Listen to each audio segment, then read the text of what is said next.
Buenas tardes, soy el doctor Antonio Pérez, presidente de la Sociedad Española de Diabetes, y quiero dar la bienvenida a este nuevo set directo en el que vamos a abordar temas destacados que se han presentado en el reciente Congreso de la Sociedad Española de Diabetes que tuvo lugar en Valencia recientemente. Para ello vamos a dividir o seleccionamos dos temáticas muy genéricas y dos personas jóvenes, pero realmente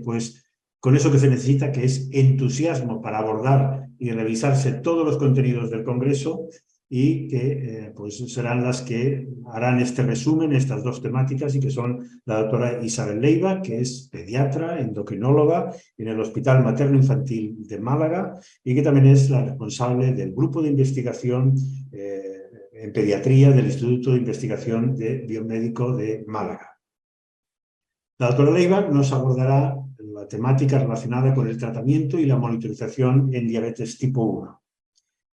Y la otra temática, se le hemos solicitado a la doctora María Gemma Rodríguez, que es endocrinóloga del Hospital Universitario de Santiago de Compostela, y con especial dedicación también a diabetes tipo 2 y aspectos relacionados con el riesgo cardiovascular,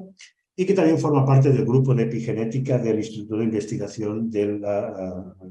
del mismo hospital. Muchas gracias a los dos por realmente prestaros a hacer todo este trabajo, que ya sabemos que realmente es importante. También quiero dar gracias a Medtronic, que por su patrocinio y que nos facilita el poder realizar este webinar. Y sin más, vamos a dar ya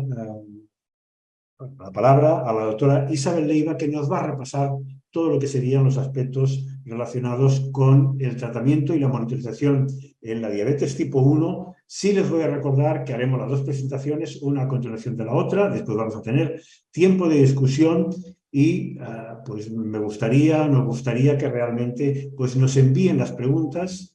que después en la discusión intentaremos responder a todas ellas. Adelante, doctora Leiva.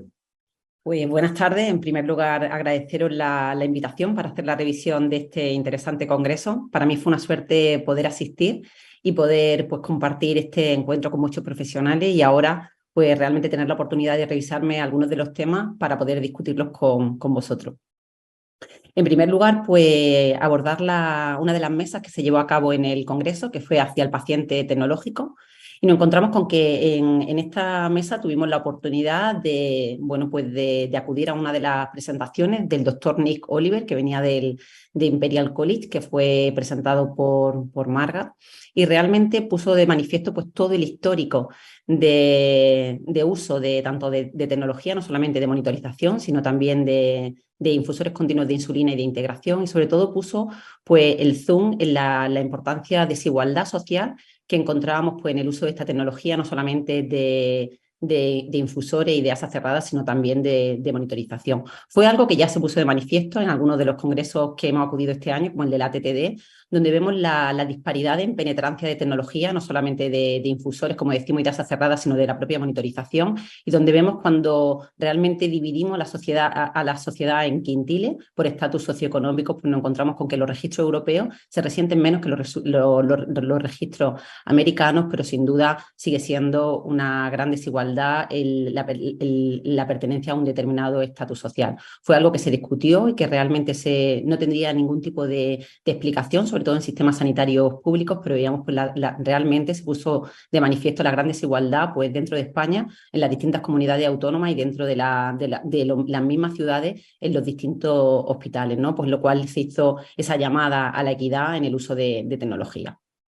Otra de las sesiones que tuvimos en esta misma mesa fue la llevada a cabo por Merce Vidal, que es realmente del Clínic de Barcelona, donde puso de nuevo el zoom en la importancia de los programas de educación terapéutica y sobre todo unos programas de educación con el fin de ser evaluado y de modificar cada uno de estos programas educativos. Sobre todo destacó la importancia de la individualización de estos programas educativos, adaptándose a cada una de las intervenciones y sobre todo la posibilidad de llevar a cabo este tipo de actividades de una forma grupal, sobre todo en aquellos pacientes que ya venían de una tecnología y que lo que hacíamos era una modificación en los software, como ocurría por ejemplo en los pacientes con 7 80, pero sin duda la evaluación y siempre la llamada a la mejora de estos programas de educación terapéutica. Y otra de las intervenciones, esta misma mesa del paciente tecnológico, lo llevó a cabo la doctora Alba Galdón y realmente pues, también hizo una revisión de la evidencia en cuanto a los distintos tipos de sensores y sobre todo pues, destacó la falta de evidencia en cuanto a la elegibilidad del dispositivo de monitorización para cada uno de los pacientes. Y nos encontrábamos con que realmente pues, hablábamos de 15 factores a considerar a la hora de elegir pues, un dispositivo. Y nos encontrábamos con que realmente entre estos 15 factores a considerar, pues veíamos la importancia de la precisión, de la presencia de determinada alerta o alarma, sobre todo la sencillez en aquellos pacientes que tenían una destreza limitada, el miedo a la hipoglucemia, determinados factores psicosociales, el que tengan un régimen de insulina que realmente nos va después a derivar a otro tipo de régimen, por ejemplo, en aquellos con falta de adherencia. Un segundo. Realmente, pues que tengamos un régimen de insulina que realmente pues, nos lleven posteriormente a o bien a una integración o a una falta de adherencia que realmente pues, posteriormente nos lleva a un sistema de asa cerrada. También la necesidad de calibración o realmente pues, tener determinadas condicionantes en cuanto a la frecuencia del recambio del sensor o la sostenibilidad o las preocupaciones de la imagen corporal. Y nos hablaba realmente de conocer sobre todo pues, estas alarmas que estaban asociadas al cansancio en el uso de tecnología y ver realmente cómo esa alerta o alarma, conocer muy bien cómo se distribuía en cada uno de los dispositivos y que realmente eso nos hicieran pues, poder realmente hacer una oferta pues, mucho más individualizada.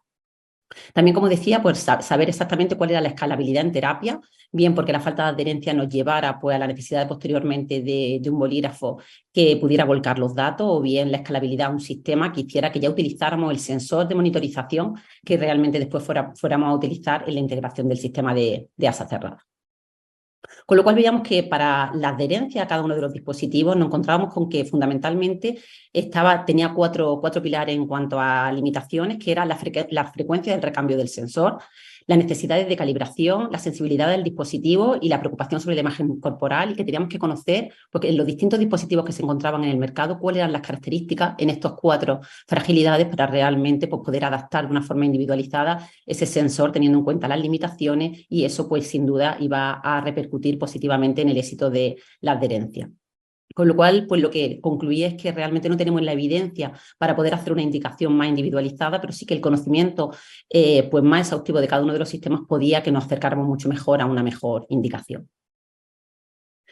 Otra de las mesas que quería compartir con vosotros era aquella de no nos olvidemos de la hipoglucemia, donde sobre todo pues, la parte tecnológica la desarrolló la doctora Cristina Tejera y realmente habló pues cómo la glucometría nos había permitido pues, identificar mucho mejor al paciente con riesgo de hipoglucemia, sobre todo a través de la glucometría, a través de los 2 marcadores de hipoglucemia que todos conocemos, que es el tiempo below range 1 y 2, pero sobre todo nos ofrecía un truco como en aquellos pacientes en que había una diferencia entre la hemoglobina glicosilada y el GMI superior al 0,5, pues realmente teníamos que poner el zoom por si había un porcentaje de hipoglucemia. También nos habló del índice de GRI, que fue algo que se llevó a cabo bastante en el Congreso, donde era pues, un índice de posicionamiento, donde nos encontrábamos con que en el índice X nos encontramos el porcentaje de hipoglucemia y en el índice Y nos encontramos con el porcentaje de hiperglucemia, y realmente a través de quintiles llevábamos a cabo un posicionamiento del paciente. Y este posicionamiento del paciente, sobre todo, pues, nos permitía pues, realmente conocer mucho más cómo era su riesgo de hipoglucemia y realmente la escalabilidad en cuanto a tratamiento que podríamos obtener una vez que sabíamos el riesgo de hipoglucemia que tenía. Repasó los distintos impactos positivos que había tenido la tecnología, no solamente la tecnología pues, más intermitente, la monitorización intermitente, sino sobre todo la continua y posteriormente por los distintos infusores y asa cerrada, y cómo realmente pues, había modificado completamente la evaluación de resultados en hipoglucemia. Incidió bastante cómo realmente la monitorización ya se convierte no solamente en una herramienta diagnóstica, sino ya en una herramienta terapéutica en el abordaje de la hipoglucemia, y cómo pues, ya nos encontramos que cuando llega esta integración, gran parte de la resolución de la hipoglucemia está hecha. Y tal es el avance que se hace en el tratamiento de la hipoglucemia, donde vemos cómo el trasplante de islotes pancreáticos había sido pues realmente una de las grandes indicaciones de este trasplante, había sido siempre pues esa hipoglucemia inadvertida, y cómo vemos cómo esta intervención y esta herramienta terapéutica y tecnológica para la hipoglucemia pues nos encontramos cómo alejan cada vez más pues la necesidad y la indicación de este trasplante de islotes pancreáticos en cuanto a la hipoglucemia. Otra de las mesas, y probablemente para mí una de las mesas más destacadas, ¿no?, que hubo en el Congreso, fue el debate que se generó pues, en cuanto al uso de tecnología en el medio hospitalario, ¿no?, y la necesidad de la actualización y la implementación de guías individualizadas en cada uno de los hospitales. La primera exposición la llevó a cabo el doctor Jesús Moreno Fernández y realmente pues, compartió con nosotros la guía ya, ¿no?, de uso de monitorización continua de glucosa y también intermitente en el uso hospitalario, y sobre todo pues, incidió en la importancia de llevar a cabo esta utilización y cómo las distintas guías pues, ya no hablan, ¿no?, del mantenimiento de este tipo de tecnología en los pacientes con riesgo de hipoglucemia, como ocurre con los pacientes con diabetes. Sobre todo habla de la importancia del entrenamiento de los profesionales hospitalarios que van a estar en contacto, habla de la importancia de que, que aquellos especialistas, ¿no?, que tenemos una formación en este tipo de dispositivos, pues realmente pues, compartamos nuestro conocimiento con las personas implicadas, la importancia realmente de llevar a cabo guías, ¿no?, que sean útiles en los hospitales, y sobre todo pues habla de los requisitos básicos por parte del paciente, ¿no?, la importancia de que el paciente quiera y puede hacerse cargo, el debate de aportar el material por la incapacidad de que el hospital pueda disponer de todo el material que realmente requiere, sobre todo por los distintos tipos de dispositivos que cada vez tenemos. Y sobre todo también por explicarle al paciente pues, que la complementariedad en cuanto al uso de glucemias capilares con un mínimo de 2 al día que probablemente se lleven a cabo, ¿no? También ves cómo se configuran las alertas de una forma pues, mucho más conservadora que lo haríamos en un medio extrahospitalario, donde realmente pues, establecemos los límites de hiperglucemia pues, mucho más altos, en algunos puntos por encima de 270, y realmente como los objetivos pues, realmente se hacen menos ambiciosos y no tenemos objetivos entre 70 y 180, sino que se proponen objetivos en torno a 100, 180. Realmente hablan pues, de realmente poder llevar a cabo una formación, como decíamos, en el medio hospitalario, y tener también en cuenta pues, cuando suspender esta monitorización, qué requisitos hay que tener en cuenta, ¿no? Tener en cuenta que deberíamos de tener una pauta alternativa por el caso en que deje de funcionar, también que la retirada de los dispositivos en el caso en que sea necesaria, pues que queden anotadas en la historia quién lo ha retirado y realmente dónde se ha quedado almacenado, ¿no?, por la importancia del cuidado del material. Realmente saber que cuando el paciente se encuentra en una parada cardiorrespiratoria en un ingreso en UCI, pues realmente ya no tendría pues, indicación este tipo de uso, al igual que tampoco con la realización de determinadas pruebas como sería la resonancia, o situaciones de inestabilidad glucémica como la cetoacidosis o inestabilidad dinámica o sepsis. La segunda exposición en torno a este apartado pues la llevó a cabo el doctor Rodolfo Galindo, que vino del Hospital Jackson Memorial, y realmente uno de los puntos más interesantes que dijo fue pues, la importancia en el uso de esta tecnología en diabetes que tenía el paciente, y en el caso, por ejemplo, de pediatría, nosotros el cuidador principal, donde como en su hospital pues, han desarrollado incluso un contrato, ¿no?, donde firma el paciente de la responsabilidad que tiene, y sobre todo del conocimiento de la complementariedad con la glucemia capilar que se va a llevar a cabo en el medio hospitalario. Y ponía de manifiesto pues realmente las expectativas que tenía en la actualización de la antigua guía en la que él participó, y donde se esperaba que realmente hubiera grandes modificaciones o algunas modificaciones en esta actualización, pero se encuentra como todavía pues esta guía de uso hospitalario en tecnología, y sobre todo en la utilización de la asa cerrada, pues realmente todavía pues sugiere que se utilice, se pase de modo automático a modo manual, ¿no? Y que realmente pues todos sabemos la limitación que tiene el uso de un modo manual, que trabaja con peores resultados que el modo automático, y que sin duda la utilización de un modo manual en un modo hospitalario pues no deja de ser un retroceso, sobre todo ya que muchos sistemas tecnológicos no tienen volcado de los datos de actualización del modo automático en modo manual, con lo cual puede que haya más riesgo de hipoglucemia y de hiperglucemia, pero que todavía esta guía siguen recomendando la utilización de un modo manual, lo cual pues, requiere pues, debate y sobre todo pues, la actualización de estas guías, teniendo en cuenta pues, los grandes avances en precisión que tienen los dispositivos.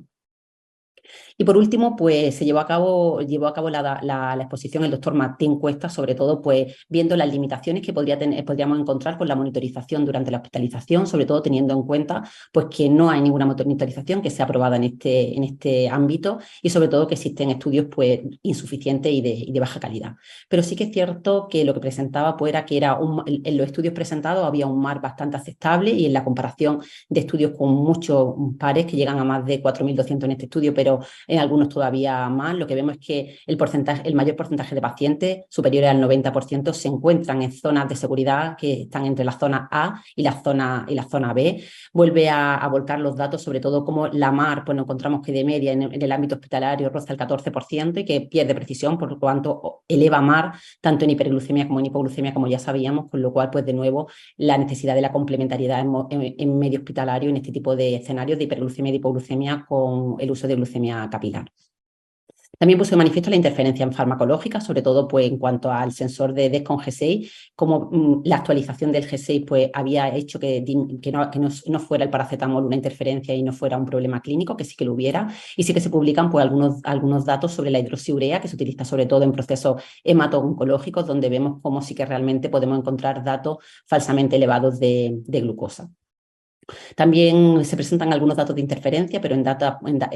con vitamina C y freestyle libre, pero realmente las dosis administradas por vitamina D pues tienen que ser muy elevadas para realmente que deje de ser segura. En cuanto a Eversense, pues ve la interferencia farmacológica con tetraciclina y con mannitol. Vemos como con el sensor de Mestroni, pues con escaso tamaño muestral, pero sí que, bueno, pues documentan y notifican pues algunos de los efectos, sobre todo de hiperglucemia, aunque algunas de hipoglucemia, como por ejemplo con el etanol, pues en cuanto a la precisión del dispositivo.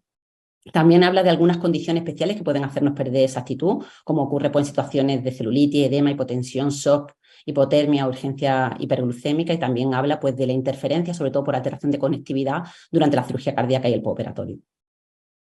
Actualizan un poco los datos que se habían volcado previamente en cuanto a esa actitud en hemodiálisis, ya que se habían publicado datos en hemodiálisis donde había, sobre todo con DES con G6, pues un MAR muy elevada, que tanto en euglucemia como en hiperhipoglucemia llegaban a un MAR hasta por encima de 20, como podéis ver en los datos, pero realmente pues, se replantean en este estudio estos datos y presentando algunos datos con otros sensores, como el sensor Libre 1, pues muestran MAR en torno a 8, 10 e incluso 7.4 en hiperglucemia, con lo cual pues devuelve un poco la confianza de la monitorización continua de glucosa en hemodiálisis. En cuanto a las pruebas radiológicas, pues realmente siguen recomendando la retirada y el reinicio de un nuevo sensor posteriormente cuando se realiza cualquier tipo de prueba radiológica. También pues, recomienda el uso del delantal de plomo para evitar un poco pues, esa pérdida de precisión posterior. Con lo cual, pues, un creciente interés en este área donde se ofrecen algunos ensayos clínicos, sobre todo para la valoración de este tipo de seguridad, precisión, pues en pacientes ya no críticamente enfermos, pero sí hospitalizados. Hasta aquí, bueno, pues lo que sería la mesa hospitalaria y empezaría pues con otra de las mesas que también para mí fueron interesantes y que, bueno, pues que tuvo una gran acogida en el Congreso, que fue en la mesa de medicina de precisión, donde una de las ponencias pues sí que se centraba en tecnología y la presentación la llevé a cabo yo. Y lo que presentamos sobre todo fue la gestión de la diabetes para llevar a cabo pues, la gestión de pacientes para poder llevar a cabo una medicina de precisión. Y lo que se presentó fue una plataforma de gestión de datos donde pues, habíamos volcado los datos de Andalucía, que ya sabemos que tenemos 23.500 pacientes monitorizados con más de 38 millones de lecturas diarias y de ellos pues, partían un 15% eran pacientes pediátricos. Con lo cual, a través de un proyecto competitivo andaluz, nos planteamos la generación de esta plataforma denominada Andiacare, con la misión de llevar a cabo una categorización masiva y con eso poder llevar a cabo una redistribución mejor de los recursos sanitarios hasta el momento y así llevar pues, una estrategia con un panel de cohorte a través de un cuadro de mandos. Eso nos permitió pues, realmente saber dónde se encontraban los pacientes con diabetes en Andalucía a lo largo de los distintos tipos de hospitales categorizados en tamaño. Y nos permitió la representatividad de cada uno de los pacientes en un panel de cohorte donde en cada línea queda representado un paciente y esto nos permitió ver una visión global donde veíamos cómo quedaba representado por tiempo en rango las líneas verdes y nos encontrábamos con que la hiperglucemia quedaba marcada la hiperglucemia nivel 1 en naranja y en marrón más oscuro la hiperglucemia nivel 2 y la azul representaba la hipoglucemia, con lo cual nos permitía una visualización masiva de los pacientes pediátricos en Andalucía, donde veíamos cómo el acortamiento del tiempo en rango no era acortado por la hipoglucemia, sino por el contrario de la hiperglucemia, con lo cual veíamos que el gran enemigo de esta población pediátrica de diabetes tipo 1 monitorizada y con tratamiento con múltiples dosis de insulina, teníamos un problema de hiperglucemia. Y cuando nos preguntábamos realmente qué porcentaje de pacientes conseguían objetivo en tiempo en rango, entre 70 y 180, pues realmente tuvimos la decepcionante imagen de que tan solo un 25% de pacientes pues conseguían el tiempo en rango que realmente era propuesto por ATTD. Cuando nos pudimos comparar con cohortes menos extensas que la nuestra llegaba a 3.500 pacientes, pues realmente en cohortes italianas de 666 pacientes veíamos cómo realmente tenían porcentajes aún inferiores, donde el porcentaje de pacientes que conseguían el objetivo de tiempo en rango entre 70 y 180 apenas llegaban al 9%, con lo cual vemos pues realmente el escaso grado de control que tenemos en nuestras poblaciones pediátricas con diabetes tipo 1 y el gran reto que tenemos que hacer para llevar a cabo pues un mejor control glucométrico. Realmente vemos cómo el porcentaje de pacientes que consigue los objetivos propuestos de ATTD para hipoglucemia son superiores realmente al porcentaje de pacientes que consiguen objetivo en tiempo en rango y en tiempo por encima de objetivo. Aquí nos encontramos también el porcentaje de pacientes que consiguen objetivo para hiperglucemia pues tampoco llega al 30%. También tuvimos la posibilidad de la caracterización, no solamente pues, en los criterios de ATTD que quedan representados por el color verde, sino que realmente los clasificamos también por GRI, con lo cual tuvimos la posibilidad de poder ver la falta de armonización en categorización utilizando la ATTD con realmente el GRI, con lo cual todavía mucho por debatir, ¿no? Con qué tipo de clasificadores tenemos que utilizar, caracterizar a nuestros pacientes, sabiendo que todavía no tenemos correlación pues, con ingreso hospitalario, con otras variables de complicaciones a largo plazo. Pero esto sí que nos permitió pues, realmente generar pues, una ruta de asistencias que sobre todo pues, no se dejaban llevar por la burocracia en la citación, sino realmente por el control glucométrico que teníamos, lo que nos permitía pues, un agendado inteligente y con eso pues, una priorización asistencial, estrategias grupales para el tratamiento de la hiperglucemia y de la hipoglucemia y sobre todo poder evaluar estrategias asistenciales y ver el efecto del techo asistencial que podemos ver pues, tanto en nuestras citas virtuales, en nuestras citas presenciales y con determinadas terapias, ¿no? Con lo cual, pues intentar evaluar para evitar esta inercia terapéutica en pacientes que sabemos que tienen tanto alto índice de complicaciones ante estos datos de control glucométrico. La siguiente mesa, pues bueno, pues se casa bastante bien con la presentación anterior, que sería la gestión en diabetes. También fue una mesa pues tremendamente interesante y con personas con experiencia en la gestión de diabetes. La primera presentación la llevó a cabo el doctor Pomares, que habló pues de la importancia de introducir pues la medicina en valor, no solamente la medicina en evidencia, sino la medicina en valor, donde era importante tener en cuenta tanto los PROMs como los PREM, definir de nuevo los PROM, como es la evaluación del efecto de las intervenciones a través de los pacientes, y los PREMs, que realmente valoran la percepción de su experiencia y realmente saber pues, cómo medirlo, ¿no? Y utilizar las herramientas adecuadas para poder llevar a cabo la medición de los PROMs y de los PREMs. Realmente ves cómo los PROM pues aportaban mucho en cuanto a poder modificar la atención avanzada de los pacientes, poder involucrar a los pacientes, ser una herramienta de educación, mejorar la comunicación, las tomas de decisión, el acceso al coste relacionado con los resultados. Veíamos cómo no solamente era capaz de evaluar, sino que era capaz de predecir y también de ayudar en la toma de decisiones y la priorización de la gestión, y cómo los PREM pues realmente pues llevaban a cabo, nos daban mucha información de la experiencia de los pacientes y sobre todo pues nos daban importancia en la navegabilidad a través del sistema, donde también ponía de manifiesto la necesidad de determinadas figuras como eran las enfermeras de práctica avanzada. Veíamos cómo igual que para validadas, veíamos como en los PREMs no existían herramientas validadas en la evaluación de diabetes, que realmente se estaban utilizando escalas como la IEXPA llevada a cabo por Domingo Orozco, ¿no? Y que eran herramientas de cronicidad, pero no específicas para diabetes, y puso sobre la mesa pues realmente herramientas muy útiles para poder establecer en determinadas patologías pues escalas validadas de PROMs, como sería esta herramienta que pone de manifiesto el Instituto Carlos III, y al igual que también podemos ver por los distintos tipos de herramientas en PREMs, que como ya sabéis no tenemos tenemos ninguna validada para diabetes, pero sí para cronicidad. Y sobre todo ver cómo, igual que comparamos los distintos tipos de cohortes, las ciudades, los hospitales, los propios sanitarios, ¿no? A través de, la escala, de todo lo que son las variables glucométricas, como hemos visto en algunas plataformas, vemos cómo también pues, esta medición de los PROMs y de los PREMs nos permiten generar un benchmarking y comparar no solamente a micronivel, sino a macronivel, pues los distintos tipos de estrategias de gestión. Otra de las presentaciones la llevó a cabo la doctora Fernández Planelles de ELDA, donde habló pues, la importancia de generar rutas asistenciales, donde la importancia de generar pues, intervenciones que no solamente que se llevaran a cabo a 3 niveles, ¿no? Intervenciones relacionadas con el paciente, pero también intervenciones relacionadas con los profesionales y sin olvidar la importancia de avanzar en intervenciones relacionadas con la propia organización, que sería la única forma de poder avanzar realmente si queremos modificar nuestras rutas asistenciales. Otra de las presentaciones en esta mesa fue la importancia de la transformación digital, que la llevó a cabo el doctor José María Mena y realmente pues, habló la importancia de esta transformación digital, teniendo en cuenta cómo tenemos que evolucionar en la historia clínica electrónica, en la virtualización de la atención, en la gestión avanzada del dato, en los sistemas interoperables y generando entornos digitales de relación. Pero sobre todo saber que ya contamos con la tecnología necesaria y que lo importante es que los procesos que se desarrollen y que se lleven a cabo, se transformen digitalmente, pues realmente sean lo suficientemente sólidos, porque si no, nada de esto tendría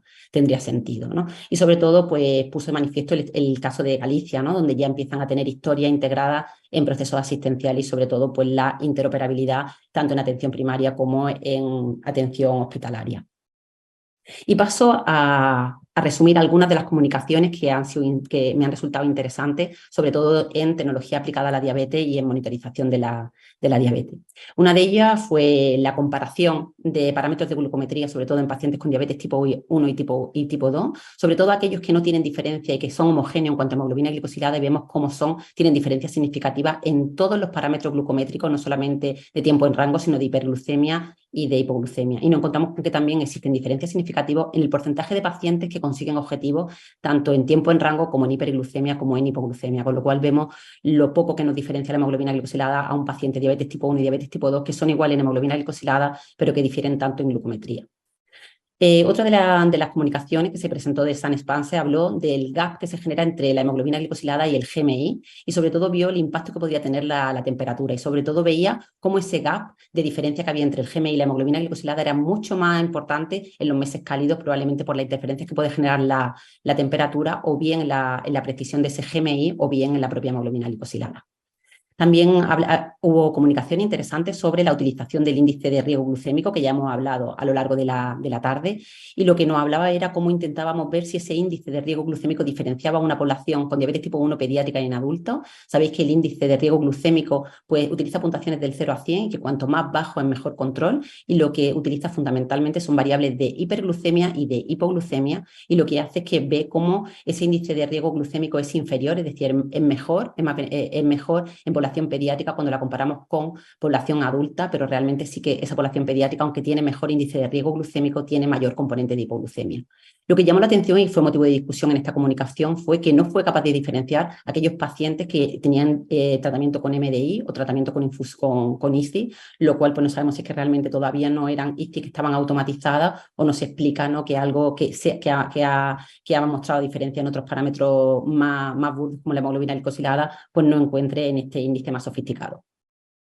También hubo otra comunicación sobre el impacto que tenía la monitorización flash para evitar el miedo a la hipoglucemia. Veíamos como todavía aquellos pacientes que mostraban un miedo a la hipoglucemia en la escala de Fear of Hypoglycemia con más de 28 puntos, veíamos como casi un 70% mantenía este miedo a la hipoglucemia, con lo cual vemos la necesidad de la complementariedad del soporte psicológico en aquellos pacientes que tienen miedo a la hipoglucemia a pesar del uso de este tipo de sistemas de monitorización que ya sabemos que ha sido efectivo. Otro de las comunicaciones fue la evaluación de la variable glucométrica en los sistemas de asa cerrados, sobre todo en determinadas subpoblaciones, como eran las subpoblaciones que tenían un predominio de hiperglucemia, con lo cual se hubo una selección de pacientes que eran aquellos que tenían un tiempo en rango entre 70 y 180 menores del 60% y que realmente se hace una intervención con el sistema de Medtronic 780 y vemos cómo realmente a los 6 meses pues, encuentra diferencias significativas pues, tanto en en GMI como en tiempo en rango y en hiperglucemia, y la hipoglucemia vemos cómo no se modifica con diferencia significativa, porque ya al inicio nos encontramos con que ya cumplen objetivos tanto para hipoglucemia nivel 1 como nivel 2. Se discutió en la sesión que realmente todavía encontraban que tan solo un 54% de pacientes conseguían un tiempo en rango entre 70 y 180 superior al 70%, y que consideraban que este porcentaje era bajo, pero realmente se recordó en la discusión que era una subpoblación de pacientes previamente mal controlados, con lo cual, bueno, pues desconocemos un poco cuáles son los datos en este tipo de escenario. También se mostraron la experiencia a 12 meses, ¿no?, de uso en vida real de estos tipos de sistemas de infusión, sobre todo en estos pacientes, 113 pacientes, donde también se evaluaron los 3 dispositivos, tanto Diabelux como Control IQ como Minimed 780, y vemos diferencias significativas en los 3 sistemas, tanto en tiempo en rango como en variables de hiperglucemia, tanto nivel 1 como nivel 2. Vemos como los datos pues mantienen superioridad fundamentalmente en aquellos que ya utilizaban un calculador de bolo previamente, o también aquellos que tenían, pues que realmente tenían estudios superiores, y se encuentran algunas diferencias significativas superiores, tanto al comparar tanto Control IQ como Minimed 780 con Diabelux, aunque en algunas otras comunicaciones no se evidencian estas diferencias, como ocurren en este estudio, donde tan solo se encuentran diferencias significativas al comparar los tres sistemas con el coeficiente de variación, pero no con el resto de variables glucométricas. Otra de las subpoblaciones que se mostraron los datos de sistema fue en población pediátrica y adolescente del sistema Minimed 780. En este estudio lo que se ven son pacientes que estaban previamente en algunos binomios que todavía quedan vigentes en algunas comunidades autónomas, que serían con el infusor de insulina, pero con el binomio de glucómetro de monitorización intermitente, y vemos como realmente situación basal tiene un tiempo en rango pues que no llega al 60%, y vemos como en 48 horas ya encuentran diferencias significativas en tiempo en rango que se mantienen a los 6 meses. Y vemos cómo cuando utilizamos otra unidad de medida, que no es la media, sino el porcentaje de pacientes que consiguen objetivos, vemos que con el binomio infusor y sensor de glucosa intermitente, vemos como tan solo el 18% de pacientes pediátricos y adolescentes consiguen el objetivo de tiempo en rango entre 70 y 180, tan solo el 18%, y que a las 48 horas el 67% de pacientes ya lo consiguen, y vemos cómo ese dato es incluso creciente hasta los 6 meses. Estos mismos datos vemos cómo en cuanto a los parámetros de hipoglucemia a nivel basal nos encontramos con que ya hay un porcentaje muy importante de pacientes que consiguen ya los objetivos propuestos por consenso en hipoglucemia, pero nos encontramos con que con monitorización intermitente pues son escasos el número de pacientes que consiguen objetivos tanto en tiempo en rango como en TAR, y como vemos como a las 48 horas de una forma muy precoz ya hay un cambio muy importante en el porcentaje de pacientes que consiguen ese objetivo y cómo se mantienen a los 6 meses. También hubo algunas comunicaciones sobre el impacto de las dietas dietas bajas en carbohidratos, y vemos cómo realmente pues, existen diferencias significativas en tiempo en rango y también en hiperglucemia el uso de estas dietas al combinarlas con infusor. Y por último, esta presentación de los datos de insulina Faster en combinación con sistemas de asa cerrada, en este caso de Minimed 780, y vemos cómo en situación basal, vemos cómo no encuentran diferencias significativas la utilización de insulina Faster con otros análogos de insulina, pero nos encontramos con que a la utilización de este tipo de insulina junto con el sistema de asa cerrada, en la evaluación de los 3 meses, vemos cómo existen diferencias significativas tanto en tiempo en rango como en parámetros de hiperglucemia, fundamentalmente por encima entre 180 y 250. Y bueno, y con esto pues acabo la revisión de la parte de tecnología, y bueno, he intentado hacerlo en horas, sobre todo para dar paso a lo más importante, que sería sin duda la discusión de toda esta actualización. Muchísimas gracias, Isabel. Creo que es una magnífica revisión de todo lo que se ha presentado, y realmente pues, nos has puesto muchos temas que realmente merecerá la pena discutir. Les quiero recordar que pueden enviar las preguntas después para la discusión, y que lógicamente pues, las tendremos en cuenta para después comentar entre todos nosotros. Y sin más, pues ya damos palabra pues, a la doctora Gemma Rodríguez, que nos va a ver esa otra parte de la diabetes tipo 2 y el riesgo cardiovascular. Bueno, buenas tardes y muchas gracias a todos por estar ahí, y gracias a la organización por confiar en mí para hacer estos highlights de nuestro congreso de la SED. Vale, esta es un poco la agenda que voy a seguir. Voy a hablar sobre el abordaje terapéutico, tanto de dieta, fármacos, nuevas métricas, y cómo abordar y detectar las comorbilidades en diabetes. El primer encuentro con el experto que muestro corre a cargo de la dietista nutricionista Cristina Porca, que nos habló ampliamente de la dieta. Primero nos habló sobre qué dietas o qué patrones dietéticos se asociaban a menor riesgo de desarrollar diabetes, como no la dieta mediterránea, patrones de alimentación vegetariana, la dieta DASH o las dietas bajas en hidratos de carbono se podrían recomendar para nuestros pacientes para disminuir el riesgo de desarrollo de diabetes. Pero algo que insistió mucho es que tenemos que recomendar a los pacientes que coman alimentos, no nutrientes, y estos alimentos tienen que estar incluidos dentro de patrones alimentarios. De hecho, dijo que la dieta que mejor se adapta al paciente, aquella que tenemos que recomendar, es aquella que crea mayor adherencia a nuestro paciente, es aquella que se adapta a él, siempre teniendo en cuenta que esta dieta tiene que estar basada en alimentos saludables y aquella dieta que nos lleve a una disminución del balance energético, tener un balance energético negativo. También insistió que hasta que exista una mayor evidencia de un patrón sobre otro, debemos de recomendar a nuestros pacientes que prioricen alimentos vegetales, elegir siempre alimentos integrales, minimizar el consumo de azúcares añadidos, granos refinados, minimizar el consumo de carnes rojas y procesadas y también de bebidas edulcoradas con azúcar y también granos refinados. El siguiente encuentro con el experto que os muestro aquí nos hablaba del abordaje terapéutico en cuanto a fármacos. Nos insistía y nos daba una razón de por qué y cómo debemos realizar una intensificación precoz terapéutica en el paciente con diabetes.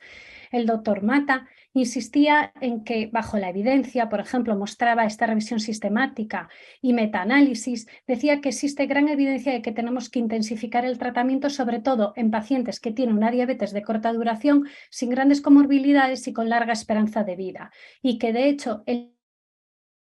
forma precoz no solo lo vamos a ver a corto plazo, sino que los datos reportados por el UKPDS en el europeo del año pasado mostraban que a 44 años de haber hecho esta intensificación precoz todavía se ven esos beneficios. De hecho, insistía muchísimo, tenemos que ser muy agresivos en los momentos iniciales del diagnóstico de la diabetes, porque todos sabemos que intensificar cuando los pacientes ya tienen una diabetes de larga data o bien ya tienen gran cantidad de comorbilidades, reporta un beneficio directo a nuestros pacientes, como reportaban el estudio de los veteranos. De hecho, dijo que era una pena porque realmente lo que se ve es que no intensificamos el tratamiento en esas etapas precoces, que realmente es cuando lo tenemos que hacer.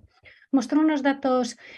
muy significativos del registro catalán de diabetes de pacientes en atención primaria y mostró la evolución desde el año 2007 hasta el año 2018 en cuanto al control de la hemoglobina glicosilada, y se ve sobre todo que aquellos pacientes que tienen glicadas por encima de 9, el número de porcentaje de pacientes en los últimos 17 años ha ido disminuyendo de forma significativa. También hablaba sobre la tendencia en cuanto a los tipos de terapias que reciben los pacientes. Como se puede ver en estos 17 años, ha disminuido radicalmente el porcentaje de pacientes que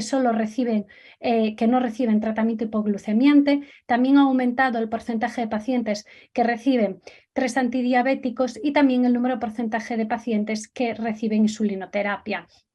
Y en cuanto al control glucémico en función del tipo de tratamiento que recibe el paciente, se ve sobre todo un descenso global de la hemoglobina glicosilada, pero sobre todo un descenso bastante llamativo en aquellos pacientes que reciben biterapia. También muy llamativo la evolución en la prescripción de los diferentes hipoglucemiantes. Se ve un aumento radical de la prescripción de los ISGLT2 y los GLP-1, pero los datos que os muestro en la gráfica son hasta el año 2018 y vemos que él también nos habló de datos a fecha de abril del 2023 y dijo que, bueno, que la prescripción de ISGLT2, como veis ahí, llega casi al 23% y se está equiparando al porcentaje de prescripción de los IDPP4. Y los GLP-1, que siempre es a los que les cuesta más arrancar y mayor la prescripción, ya están en el 8%, con lo cual muestra unos buenos datos. Cuando hablaba del tratamiento combinado, la terapia combinada desde inicio, insistió muchísimo en que esto no es algo que sea solo de ahora, sino que ya desde hace muchos años se viene hablando de la necesidad de empezar con la doble terapia.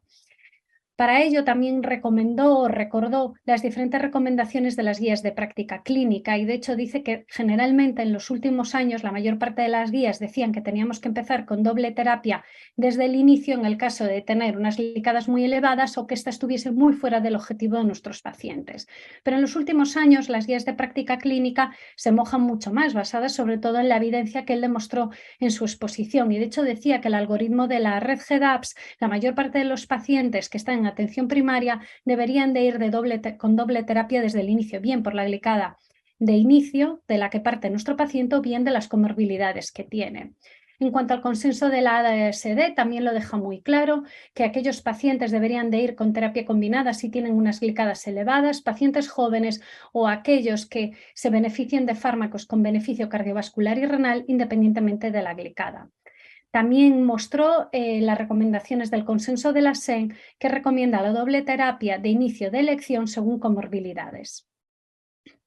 ¿Pero qué es lo que pasa realmente en España? Bueno, pues él nos mostró que realmente el inicio del segundo fármaco hipoglucemiante en nuestra población se inicia muy tarde. Hay un retraso de casi 3 años y se empieza con glicadas por encima de 8. ¿Cuál puede ser la respuesta a esto? ¿Por qué ocurre esto? Bueno, puede ser por el coste de los antidiabéticos. Bueno, podría ser, pero también mostró este estudio de costes, donde él es un primer autor, en el que dice que gracias a la aplicación del Core Diabetes Model, pues que pudieron coger y analizar qué beneficio tendríamos si la intensificación de nuestros pacientes se hiciese con glicadas a partir de 7 y no con glicadas a partir de 8, como estamos viendo.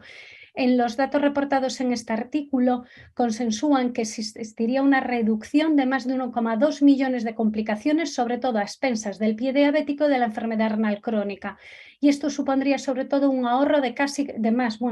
más de 14 millones de euros. Casi 15 millones de euros nos ahorraríamos si intensificásemos antes el tratamiento. También insistió mucho en su ponencia que la ganancia de los beneficios netos sobre todo ocurre en los primeros 15 años del diagnóstico de la diabetes. Y de nuevo ahí insistió, es que es muy importante intensificar en las etapas precoces de la enfermedad. En cuanto a otros análisis de costes, mostró que mostraba que las nuevas terapias hipoglucemiantes, que no solo son ISGLT2 y GLP-1, que también incluyen IDPP-4, son coste efectivas cuando las comparamos contra insulina o sulfonilureas.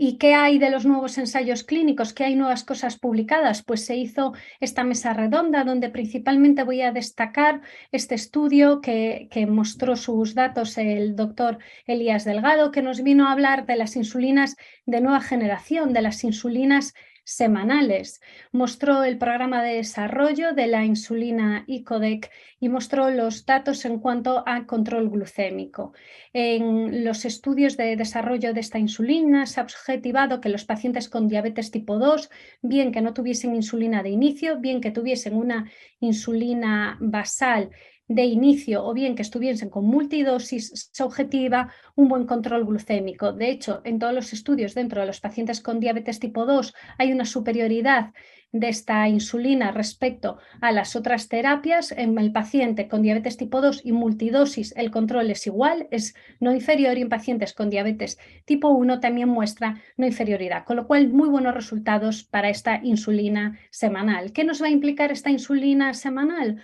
Bueno, pues si lo decimos así, tal y como decía él, una inyección frente a 7 a la semana igual no suena mucho, pero 52 inyecciones versus a 365 al año llama bastante la atención. Es una insulina concentrada, con lo cual el volumen inyectado es similar. Y como su reflexión final, para él lo considera una auténtica revolución que probablemente facilite la adherencia a la terapia insulínica. Recordemos que tenemos mucha experiencia con la mejora de la adherencia con las terapias inyectables semanales versus diaria y que con los datos actuales podemos decir que para los pacientes con diabetes tipo 2 nos va a dar un control metabólico similar o incluso superior a las insulinas que ya venimos usando sin incremento de hipoglucemias.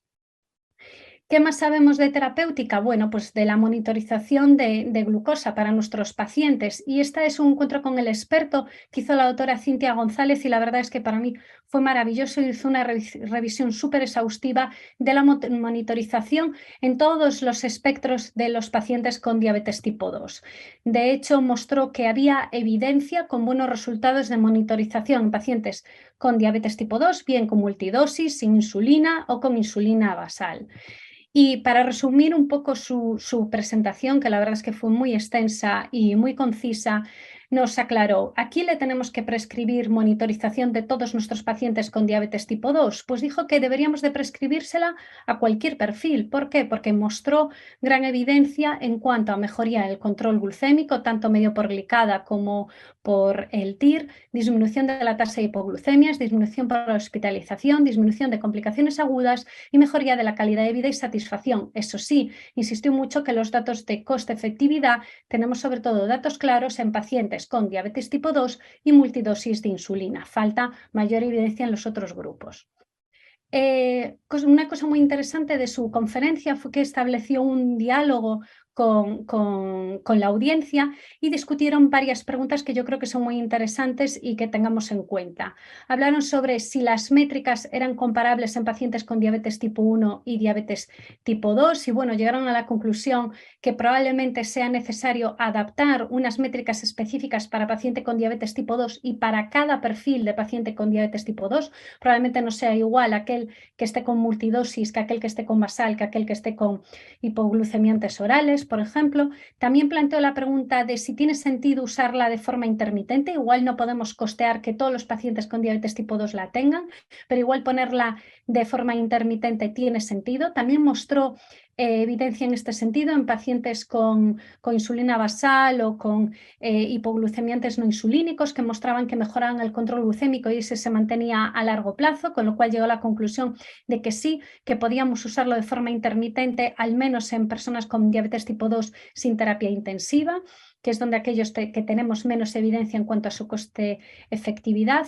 De nuevo discutió el tema de si es coste efectiva la terapia y sacó este estudio que está hecho en pacientes con diabetes tipo 2 y multidosis de insulina por diferentes análisis, donde se llega a la conclusión que este subgrupo sí que se beneficia, sí que el tratamiento es coste efectivo, con una reducción de casi 600 euros al año por paciente. Y finalmente, la gran pregunta, y esto también creó bastante debate, ¿quién debe de hacer la prescripción de la monitorización, la formación y el seguimiento? Sabemos todos que los pacientes con diabetes tipo 2 no están en las consultas de endocrinología, sino que están siendo valorados por diferentes especialistas de atención primaria, medicina interna y un gran etcétera. En ese caso se creó un debate y se llegó al consenso de que era una gran oportunidad para crear un modelo mixto de atención presencial y virtual entre atención primaria y especializada sin ruptura del proceso asistencial, que no tenía sentido que si estaba habiendo un proceso asistencial del manejo del paciente con diabetes tipo 2 en su centro de salud, que se rompiese ese proceso para implementar esta medida en las consultas de endocrinología. Se llevó a cabo que esto que tendríamos que trabajar y colaborar en equipo para mejorar esta atención. Otro encuentro con el experto que realmente fue un pro-con para hablar de las nuevas métricas. Tenemos que abandonar la glicada, tenemos que solo usar el TIR, tenemos que usar los dos. Pues en este debate el doctor José Escribano lo que defendió es que la hemoglobina glicosilada es la reina. La verdad es que hizo una revisión muy bonita de toda la historia de la hemoglobina glicosilada, que os animo que si podéis si tenéis acceso a la plataforma virtual, que lo veáis, porque la verdad es que hizo una revisión muy bonita, pero llegó a la conclusión de que, bueno, en el año 2023 las guías de práctica clínica todavía recomiendan la glicada como un objetivo de control. Pero la doctora Elena García insistió en que, bueno, sí, la hemoglobina glicosilada bien para el control glucémico, pero las guías de práctica clínica, de nuevo, se volvió a remitir a las guías de ELADA, comentaban que también podían usarse otras métricas como el tiempo en rango. A lo largo de la exposición se habló sobre las limitaciones de la hemoglobina glicosilada, se comentó que era poco fiable en diferentes situaciones, como estas que nos mostraban en las diferentes diapositivas, que no nos daba información sobre las hipoglucemias, sobre la variabilidad glucémica y que no era útil para evaluar la eficacia de los tratamientos a corto plazo, sino que tenías que esperar un tiempo y que el tiempo en rango venía a mejorar todo lo presente. De hecho, también se insistió que aunque se siga usando la hemoglobina glicosilada, hay nuevos consensos y nuevos dictámenes que indican que deberían de usar el tiempo en rango, que ahora mismo se debería usar el tiempo en rango como objetivos clínicos específicos y de investigación en todos los ensayos clínicos que se pongan en marcha. Como conclusión, llegaron al acuerdo de que todas las métricas son necesarias y que probablemente ambas son complementarias y útiles para el manejo de nuestros pacientes. En cuanto a las diferentes comorbilidades y cómo abordarlas, me voy a centrar en esta exposición del doctor Gorriz, que como no habló de la enfermedad renal crónica. La verdad es que hizo una exposición brillante sobre esta y nos habló de cómo íbamos a controlar o evitar la enfermedad renal crónica en nuestro paciente con diabetes. Hizo una exposición muy extensa, que ya sabemos del beneficio del bloqueo del sistema renina-angiotensina, también sabemos el beneficio de la enfermedad renal crónica a los pacientes con diabetes con los SGLT2 y habló de nuevas terapias para reducir ese riesgo. En concreto habló de la finerenona, que mostró los diferentes estudios en los que se evaluó los beneficios de la finerenona en pacientes con enfermedad renal crónica y diabetes, que han demostrado una reducción de la progresión de la enfermedad renal y de la mortalidad, y que el beneficio de la finerenona era independiente de que el paciente tuviese un ISGLT2 o no al inicio del estudio, puesto que en ese momento ya estaban comercializados. El efecto en cuanto a la reducción de la albuminuria y la caída del filtrado era independiente de que el paciente estuviese o no con un ISGLT2. Sin embargo, la finerenona no la tenemos disponible en la actualidad y veremos qué herramientas nos da el doctor Gorriz para poder suplementar su falta en España. También recomendó la lectura de esta revisión, donde él es el primer firmante. Es una revisión muy bonita que yo me la leí en su día y os animo a leerla porque nos habla del mecanismo de finerenona, sus resultados y cómo se posiciona en el manejo de la enfermedad renal crónica y diabetes. Pero decíamos que aquí en España ahora mismo la finerenona no la tenemos comercializada, esperemos que la comercialicen en los próximos meses. ¿Pero qué solución nos dio? Bueno, pues como veremos nos va a dar la solución de usar la esprenonona y para eso tenemos este estudio que también él es autor del mismo y mostró los buenos resultados de asociar a nuestro paciente con albuminuria, asociar dapagliflozina y esprenona. En ese paciente se veía una reducción de la albuminuria con un escaso porcentaje de hipercalemia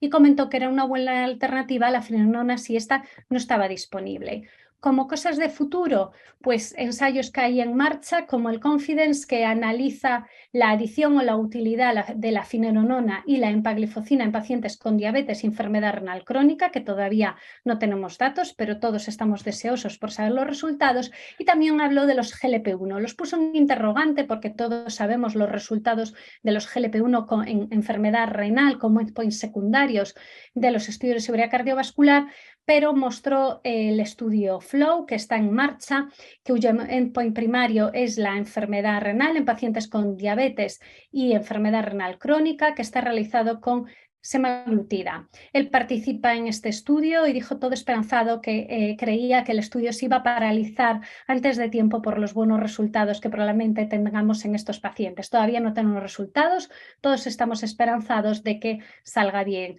este estudio, al igual que dijo el doctor Gorriz. Algo muy interesante que mostró el doctor Gorriz fue esta página web, que os pongo ahí el link. Yo, de hecho, desde que la vi en el congreso ya la uso y os voy a explicar el por qué. Es una página que te pide unas variables muy sencillas, datos que tenemos de los pacientes, presión arterial, glicada, etcétera. Son datos que tenemos todos en la consulta. Y una vez que metes los datos, nos va a hablar del riesgo que tiene nuestro paciente en entrar en diálisis o en trasplante, es decir, de la enfermedad renal terminal, bien diálisis o bien trasplante, a los 2 años o a los 5 años, desde el momento que lo estás viendo en la consulta. Pero para mí, bajo mi punto de vista, y esto es aportación personal, para mí lo más útil es este cuadrito que os señalo ahí. ¿Qué es lo que nos va a decir? En función del porcentaje que tengas a los 2 o a los 5 años, nos va a decir cuándo tenemos que mandarlo al nefrólogo, porque implica que es un paciente que rápidamente va a progresar a enfermedad renal terminal. También otra utilidad es que nos va a decir, según el abordaje que hagas con tu paciente, por ejemplo, si le implementas un SGLT2, te va a decir cuánto se va a reducir el riesgo de entrar en enfermedad renal terminal de tu paciente, o bien si le optimizas la presión arterial. Ya os digo, para mí es una página web muy, muy útil, yo la desconocía y si queréis, pues yo os la recomiendo. Finalmente, el doctor Gorriz nos hizo una aproximación de cómo hacer el manejo de la nefroprotección de nuestro paciente en el año 2023. Nos puso un checklist, pero también nos puso un algoritmo, un esquema de guiado de tratamiento. Tenemos un paciente con enfermedad renal crónica, tenemos que maximizar el bloqueo del sistema renina-angiotensina, control de la presión óptima, dieta hiposódica y SGLT2 si no está contraindicado. También si nuestro paciente tiene un IMC por encima de 30, iniciar GLP-1 y en el caso de que nuestro paciente no tenga el IMC por encima de 30, pues considerar asociar GLP-1 e incluso valorar si el paciente se lo puede financiar en el caso de que no tenga financiación. Como siempre, optimizar el control de todos los factores de riesgo cardiovascular. Si nuestro paciente sigue teniendo una persistencia de la albuminuria a pesar de asociar estos tratamientos, pues nos recomienda la finerenona con filtrados por encima de 30 y potasios normales. Si no tenemos disponibilidad de la finerenona, ya hemos visto que la espleronona nos baja la albuminuria, con lo cual lo pone una alternativa. Y algo muy interesante, en aquellos pacientes que tienen enfermedad vascular periférica, considerar asociar pentosifilina por la reducción en la albuminuria. La siguiente mesa redonda, que habla también de una comorbilidad de los pacientes con diabetes, nos va a hablar de la enfermedad hepática metabólica. La verdad es que es una mesa muy interesante, es un tema que, como ya sabéis, está muy en boga por su alta prevalencia y su alta implicación en nuestros pacientes. La primera ponencia corrió a cargo del profesor Tina Ones, que realmente respondió a la pregunta que le planteaban. ¿Por qué el diabetólogo debe identificar la enfermedad hepática metabólica en los pacientes con diabetes? Y puso todos los motivos. El primer motivo, porque es altamente prevalente. 2 de cada 3 pacientes con obesidad tienen esta entidad y más del 50% de los pacientes con diabetes tipo 2 la tienen. El segundo motivo es porque la etiopatogenia está directamente relacionada con la incapacidad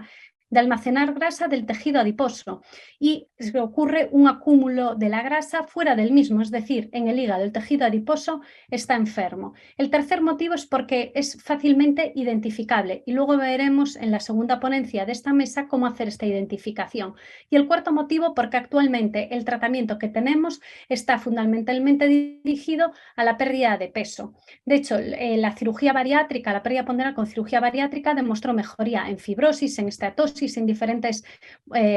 objetivos. Pero ¿qué también tenemos? Antes solamente teníamos la cirugía bariátrica para conseguir estas grandes pérdidas de peso, pero en unos meses tendremos nuevas moléculas como el tirzepatide o los triagonistas que esperemos que en un futuro se comercialicen, que son moléculas que consiguen más de un 20% de pérdida de peso y que probablemente nos ayuden a tratar a esta entidad. Como conclusión, todos juntos, médicos de familia, diabetólogos, internistas digestivos, tenemos que luchar contra esta entidad, identificándola y tratándola lo antes posible. En cuanto al diagnóstico de la enfermedad hepática metabólica, ¿cómo lo hacemos en los pacientes con diabetes? Pues el doctor Javier Crespo nos insistió en que hay una alta prevalencia de esta enfermedad en los pacientes con diabetes, que más del 10% ya tienen fibrosis y que esta entidad es altamente agresiva en los pacientes con diabetes. Nos indicó que no hay un NAFLD, sino que hay diferentes NAFLD y que debemos de fenotipar esta entidad. Realmente él dijo que no es enfermedad, sino un síndrome. ¿Y cómo lo fenotipamos? Bueno, pues él dijo que principalmente nos centramos en la fibrosis. ¿Por qué? Porque cuando el paciente tiene fibrosis es aquel que tiene más riesgo de desarrollar cáncer, descompensaciones, cirrosis, etc. Y este dato me llamó muchísimo la atención, lo dijo de palabra, pero lo pongo ahí. Actualmente hay entre 600 y 900.000 personas en España que desarrollarán cirrosis por NAFLD. Esto multiplica por 5 las cifras que tenían previamente con el virus C, que causaba antiguamente 20 muertes diarias, con lo cual vamos a tener una gran carga con esta entidad en nuestras consultas. ¿Pero cómo lo identificamos? El mayor problema es que todos esos scores que tenemos para identificar a los pacientes de riesgo, pues el mayor problema es que clasifica bien a individuos de alto y bajo riesgo, pero fallan los de riesgo intermedio. De hecho, cuando hablamos del FibroScan decíamos, bueno, pues esto nos lo solucionará. El FibroScan también falla. Un 20% en cada lado reclasifica mal al paciente. De hecho, es que a los pacientes que nos da que tienen muy bajo riesgo, realmente el 20% tiene una enfermedad hepática avanzada. Y por eso las diferentes sociedades han indicado que debemos cribar a pacientes de alto riesgo, donde están los pacientes con diabetes tipo 2, y hacer el cribado en 2 pasos. Primero, un test, por ejemplo, el FIB4. Si es de bajo riesgo, pues ya te dice, te puedes quedar más o menos tranquilo y reevaluar en unos años. De alto riesgo, ya referirlo al hepatólogo. Pero ¿dónde decían el doctor Crespo que fallaban? En el riesgo intermedio, y de hecho el riesgo intermedio te recomienda hacer un segundo paso, una segunda evaluación. Y él dice que, bueno, que hacer el abordaje en 2 pasos pues es bastante complejo, se pierden pacientes, retrasa el diagnóstico, etc. Y para eso se están desarrollando nuevos scores. Y mostró los resultados del MASEF Score, que es un score que mejora la predicción respecto a los test no invasivos previos, como el FIB4, y dice que probablemente el futuro y lo que vayamos a tener es que antes lo hacíamos en 2 pasos y que probablemente ahora desarrollemos unos algoritmos de cribado que simplemente vayamos a las poblaciones de alto riesgo, como son pacientes con diabetes tipo 2, y hagamos el diagnóstico en un solo paso, y él espera que un futuro sea con el MASEF Score. En cuanto al abordaje del riesgo cardiovascular, pues la primera ponencia corrió a cargo del doctor Javier García Soidán, y que nos habló que en España hay más de 5 millones de personas con diabetes, que más del 90% de los pacientes son de alto, muy alto riesgo cardiovascular, y que realmente el momento en el que se diagnostica la diabetes, la edad en la que se diagnostica la diabetes, es la que marca los años de vida perdidos. Es decir, un diagnóstico antes de los 70 años marca directamente gran cantidad de años perdidos de vida por la propia enfermedad. Y de hecho, el riesgo de muerte también depende de la edad de diagnóstico de la diabetes. Así, la diabetes no afecta directamente a la mortalidad cuando se diagnostica por encima de los 70 años. Y de hecho, él decía, probablemente cuanto más antes se diagnostique la diabetes, tenemos que ser más agresivos. De ahí las otras ponencias anteriores a las que también él hacía referencia, que tenemos que hacer una terapia intensiva desde el principio, porque ahí la diabetes sí que marca el riesgo de mortalidad. Y fue también muy interesante porque lanzó una pregunta a la audiencia y preguntó que de qué se mueren las personas con diabetes. Y bueno, yo creo que todo el mundo pensaba de la enfermedad cardiovascular, pero mostró estos datos, son datos de Gran Bretaña, y que hablaba de las causas de muerte de los pacientes con diabetes en el 2001 versus 2018, como podéis ver ahí. Se ve que claramente la mortalidad cardiovascular, que está representada en colores de gamas azules, se ve que baja de 18 a 7, mientras que la de cáncer más o menos se mantiene. ¿Esto qué quiere decir? Pues es lo que decía, es que probablemente ha disminuido la mortalidad cardiovascular porque hemos mejorado mucho a la hora de controlar los diferentes factores de riesgo cardiovascular. Y de esto, del control de los factores de riesgo cardiovascular y cómo estamos, nos habló el doctor Jorge Navarro. Nos habló de ese evolutivo, de los registros que tenemos, de cómo se habían implementado las diferentes terapias. Se vio que en los últimos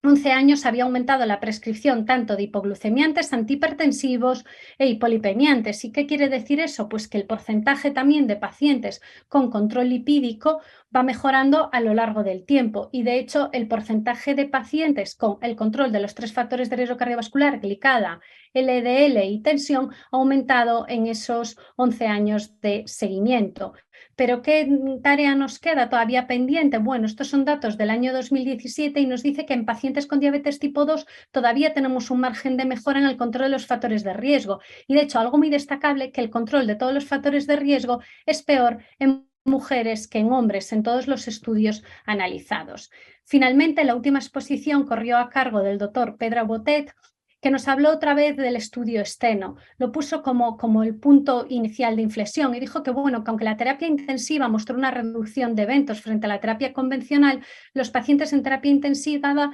seguían teniendo un riesgo del 20% de eventos a los 5 años. ¿Y eso por qué es? Porque existe un riesgo cardiovascular residual. De hecho, dijo que la dislipemia diabética no solo es el LDL, sino que son más cosas, HDL bajo, triglicéridos elevados y más cosas que sabemos, conocemos o incluso desconocemos. Y hablando del riesgo cardiovascular residual y cómo abordarlo, se centró en los estudios del REDUCE-IT y que nos habló del icosapentil de etilo, Con este estudio, tanto en los datos globales como en el subgrupo de pacientes con diabetes, mostró una reducción de eventos del 23%, independientemente del nivel basal de triglicéridos y de LDL. De hecho, destacó el número necesario para tratar de este nuevo fármaco de 21, a pesar de que todos los pacientes estaban tratados con estatinas. Es un NNT mucho más bajo que el que, por ejemplo, que hemos visto en el EMPA-REG, el estudio de ramiprilo, de la simvastatina. Finalmente dijo que estos datos tan impresionantes de este nuevo fármaco ha hecho que se posicione en casi todas las guías de práctica clínica como una arma terapéutica para reducir el riesgo cardiovascular residual. Mostró este algoritmo de aproximación del manejo de la dislipemia en el paciente con diabetes e incluyó este nuevo fármaco aquí en pacientes que ya estén en tratamiento, que tengan triglicéridos por encima de 150 y que bien tengan enfermedad cardiovascular establecida o un factor de riesgo cardiovascular. En esta población tendríamos que implementar este fármaco. ¿Y cuál es el futuro? Pues él dijo que probablemente el futuro sean terapias dirigidas a ApoC3 por sus diferentes implicaciones en el metabolismo, tanto en el Alzheimer, HDL o en las calcificaciones de las válvulas aórticas. Como conclusiones, la dieta que funciona es aquella que genera más adherencia a nuestro paciente. Debemos de hacer una intensificación precoz del tratamiento para el paciente con diabetes. Las insulinas semanales pueden ser un arma terapéutica para nuestros pacientes. La monitorización de glucosa es útil en todos los pacientes con diabetes tipo 2, pero la evidencia de coste efectiva solamente la tenemos en multidosis. TIR y A1C son métricas necesarias y probablemente complementarias. El abordaje de la enfermedad renal crónica debemos de hacerlo con el bloqueo del sistema renina-angiotensina y SGLT2, finerenona, si no está disponible, espenolona, y también abordar con el receptor del GLP-1. Debemos de identificar los pacientes con enfermedad hepática metabólica. Tenemos cada vez y van a aparecer nuevas herramientas que mejoran el diagnóstico de esta entidad. El riesgo cardiovascular de los pacientes con diabetes es elevado. Hemos mejorado el abordaje en los factores de riesgo, pero todavía nos queda mucho más. Para el abordaje del riesgo cardiovascular residual, nuevos fármacos como el icosapenta de etilo pues puede ayudar a mejorar este riesgo cardiovascular y nuevas terapias que van a irse desarrollando puedan mejorar, ayudar a reducir el riesgo cardiovascular de nuestros pacientes con diabetes. Muchísimas gracias, Gemma. Pues abrimos la discusión, las preguntas que introduciremos en la discusión y vamos a ver, pues, de momento, y aquí me gustaría, aunque son temas muy bien definidos,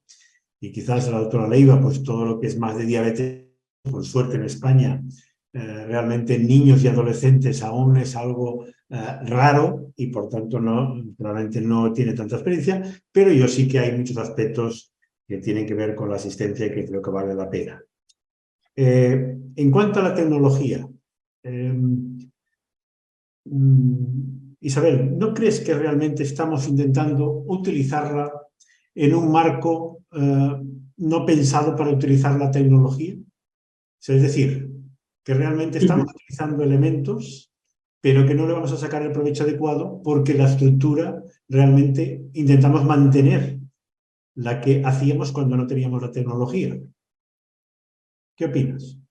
Bueno, sin duda, en cuanto a evidencia científica de resultado, ahora mismo el tratamiento con asa cerrada muestra una evidencia muy fuerte en cuanto a la mejora no solamente de hemoglobina glicosilada, sino a todos los niveles de glucometría, ¿no? Y en todo también las escalas de PRONS en cuanto a calidad de vida, no solamente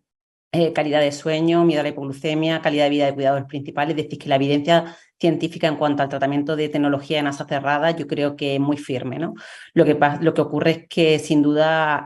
se ha introducido de una forma muy rápida y probablemente, como contaban en la mesa redonda de la gestión de diabetes, pues realmente no hemos tenido la agilidad suficiente para preparar nuestro sistema sanitario a esta rápida penetrancia de tecnología, con lo cual hemos seguido pues realmente con sistemas tradicionales y con herramientas completamente distintas, ¿no? De hecho, como decíamos, en cuanto a la gestión asistencial, nos encontramos todavía con citas burocráticas donde vemos a los pacientes cada 3 horas, cada 3 meses, cuando realmente disponemos de todos los datos a nivel masivo, ¿no? Por eso realmente lo que tenemos es una llamada, ¿no?, de modificación de nuestros sistemas de gestión de los pacientes adaptados a esta tecnología que yo creo que nos va a permitir en tiempo real, poder saber exactamente cómo están nuestros pacientes, poder evaluar los distintos tipos de tecnología a la rapidez que se están introduciendo. Realmente podremos identificar subpoblaciones muy rápidas que se podrán beneficiar de determinados tipos de modelos. Por ejemplo, en el tema de la asa cerrada, pues podemos ver cómo existen algoritmos que probablemente en determinadas subpoblaciones no sean los más adecuados y nos encontramos con que no tenemos la gestión de la información, la explotación de los datos de una forma activa que nos vuelquen esa información, con lo cual yo creo que sí que nos queda un proceso importante de adaptación de nuestros sistemas de gestión para poder, bueno, pues dar respuesta, ¿no? Y entrando ya en ese tema y, por ejemplo, pues la plataforma de gestión que tú presentaste en el Congreso, probablemente aquí yo me imagino que toda esa, diríamos, triaje de los pacientes no tiene por qué ser un médico, sino que esto puede hacerlo cualquier otro profesional sin que tenga que recaer diríamos, realmente en alguien que probablemente tiene que hacer otras funciones en las que va a tomar decisiones, no sencillamente simplemente el clasificar, ¿no? Sin duda, ¿no? Yo creo que quizá lo que pone de manifiesto esta plataforma es la necesidad de un cuadro de mando, donde la importancia, lo que a nosotros nos modifica por completo la gestión de pacientes pediátricos en Andalucía, es la presencia de un bioinformático, ¿no? Y realmente la presencia de un bioinformático que nos pone, es decir, que nos modifica completamente incluso nuestras indicaciones de asa cerrada, ¿no? Es decir, durante mucho tiempo las indicaciones de asa cerrada han estado centradas por indicación en hipoglucemia y nos encontramos con que realmente nuestra cohorte pediátrica no tiene ningún problema de hipoglucemia, es decir, que la monitorización Flash, que inicialmente fue una herramienta diagnóstica, veíamos cómo se había comportado como una herramienta terapéutica que había modificado completamente las cifras de hipoglucemia grave y que realmente tenían a la mayoría de nuestros pacientes con los objetivos propuestos por consenso de hipoglucemia tanto nivel 1 como nivel 2, con lo cual lo que teníamos era realmente un problema de hiperglucemia y no estaban ahí nuestras indicaciones de asa cerrada, con lo cual, como tú bien dices, pues realmente la presencia de bioinformáticos, la presencia de cuadros de mando y por supuesto de economistas que pongamos el zoom donde realmente está la priorización de nuestras poblaciones, ¿no? Y sobre todo la correlación posteriormente, como ha estado contando Gemma, realmente pues poder cruzar estos datos glucométricos con otro tipo de variables como tanto de ingresos hospitalarios, de descompensaciones y de complicaciones a largo plazo, ¿no? Y realmente sin duda son cuadros de mando donde se necesitan bioinformáticos, economistas, ¿no? Que permitan pues, el mejor tratamiento de los pacientes con diabetes tipo 1 y la sostenibilidad de nuestro sistema sanitario. Y quizás viene la otra pata, ¿no? Que es decir, que realmente el profesional, el médico, dedique el tiempo a tomar decisiones. Y es la inadecuación a veces de realmente la estructura que ahora aplicar la tecnología muchas veces representa más tiempo de registrar que de tomar decisiones. Con lo cual realmente es algo muy ineficiente. Es decir, que esto es algo que realmente no... y supongo que vosotros pasa, pero que decir, sobre todo las personas pues, que se encargan más de ver pacientes con más tecnología, cada vez requieren más tiempo para visitar a los pacientes, con lo cual parece un contrasentido, ¿no? Claro, es decir, nosotros nos encontramos realmente con múltiples plataformas que funcionan de forma completamente distinta, que tienes que abrir en pantallas diferentes y que además no están integradas dentro de la historia digital, además una historia clínica que no está digitalizada y que no podemos incorporar este tipo de datos, ¿no? Con lo cual, ahora mismo esta tecnología nos está generando un desgaste y sobre todo una pérdida de información, con lo cual tenemos más datos que nunca, pero sin duda con menos datos que nunca que volcar en la historia clínica. Por eso yo creo que la mesa de gestión donde hablaban de la importancia de una digitalización adecuada y de una transformación digital, pero también me pareció muy importante lo que se debatió en esa mesa, que realmente tenemos ya el desarrollo tecnológico para poder hacer plataformas muy complejas, pero lo que necesitamos realmente es que el proceso sea el adecuado, es decir, que los médicos, que los gestores, que realmente tracemos la ruta adecuada y el proceso adecuado, porque si no serán care pathways, serán rutas totalmente ineficaces porque no están pensadas desde una visión médica, ¿no? tan necesaria. Gemma, tú que seguro que te ves con estos problemas el día a día, ¿qué opinas? Bueno, a ver, yo la verdad es que cuando la mesa de gestión, claro, se puso de ejemplo nuestro sistema de salud, ¿no? Nuestra plataforma, que realmente está todo integrado y el futuro, que ya hay gente que lo está usando, es que todas las pues, LibreView y el resto de plataformas digitales de descargas estén integradas dentro de la propia historia del paciente. Bueno, yo aún no lo he usado porque bueno, todavía está ahí, hay gente que sí que ya tiene la suerte de usarlo, Pero, a ver, yo creo que el mayor problema de todo esto es que incluso aunque nosotros tengamos un sistema maravilloso que esté toda la historia clínica integrada, yo sigo teniendo que abrir miles de plataformas para hacer descarga, el tiempo. Luego también se hablaba, yo creo que fue en la mesa de la monitorización para los pacientes con diabetes tipo 2, se hablaba de que, claro, como una persona, como un especialista de atención primaria, iba a ver un paciente en 3 minutos, 4 minutos, con la descarga, abre LibreView, míralo. O sea, es decir, que igual había muchas limitaciones de tiempo y que realmente a veces nosotros tenemos ahí la tecnología, pero no estamos preparados para ella, ¿no? Que es un poco lo que también lo que comentaba la compañera, que igual nos tenemos que preparar para ella, pero no es porque tengamos falta de cómo hacerlo, sino porque la propia administración también se tiene que preparar para eso. Si yo tengo que hacer la descarga de una plataforma, verlo, abrir diferentes páginas, me tiene que dejar 2 minutos más por paciente, no me puede dejar solo 3. Entonces, bueno, yo también me enfrento a eso todos los días. Pero quizás la solución no está en que tú tengas más tiempo para hacer eso, sino que realmente esa información tú la tengas ya en tu historia Eso directamente, mismo, sí. realmente de una presentación amable que te permita tomar decisiones inmediatamente, es decir, y no perder tiempo en recuperar esta información. Es decir, si no, probablemente estamos haciendo el camino equivocado. Es decir, porque entonces es pagar a un profesional para que tome decisiones que se pasa la mayor parte del tiempo dedicándose a recopilar información. No parece lo más sensato para poder mejorar todo el proceso, ¿no?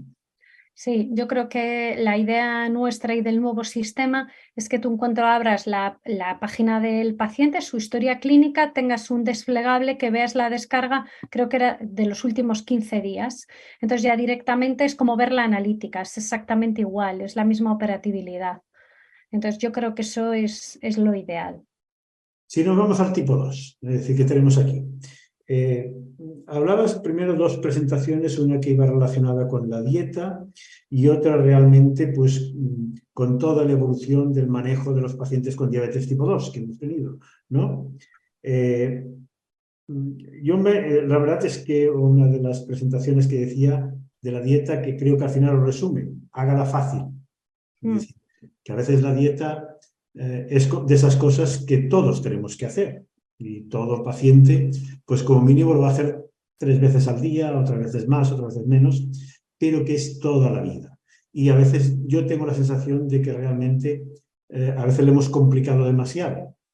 Y eso hace que probablemente va en contra después de la adherencia, que es uno de los grandes problemas que tenemos, ¿no? No sé si en la presentación se habló de este tema y veo que realmente al final el resumen que hacías tú era pues aquellas cosas que realmente hay evidencia, hablar de alimentos, no de nutrientes, porque a veces eso también lleva a la gran confusión y con las modas que hay en la alimentación pues a veces se confunde todo. No sé si esto se quedó reflejado de verdad.